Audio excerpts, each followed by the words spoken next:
Can we talk about a little bit about just what you receive in rent from your, I don't know how much you're willing to share, and you don't have to share as much as you want, but I'd love to know, like, hey, this is what we pay on the house. Because here's why.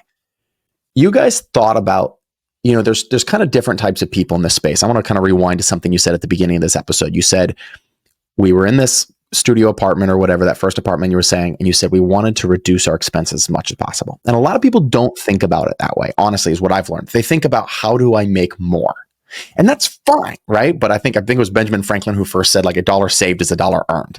So it's like, hey, there are two ways to make money. You can go out and we can try to increase our income. That's amazing. Or we can try to reduce our expenses. And house hacking or co-living is a way to reduce your expenses. I guess it is kind of by producing more income now that I think about it, but it really does reduce your living expenses. So I'd love to kind of understand, or at least at a very high level, help people understand, are you living for free? Do you actually make a little bit of money living in your house?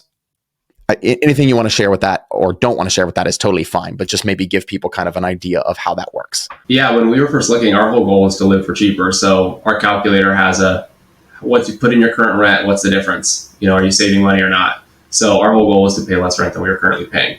It wasn't to cash flow because we were in California. Right. But yeah, since we've moved in, our most recent leases, we make $4,700 a month in gross rent.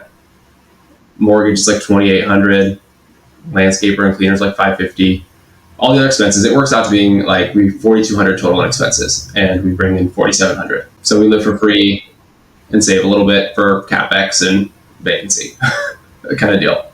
But we're getting equity every month too. Yeah, and I think if you were to count yourself both as renters, the house would be if you were both like, hey, let's put a price on what you guys are both paying, then it's an amazing cash flowing deal. Right? Yeah. And that is what's so cool about it.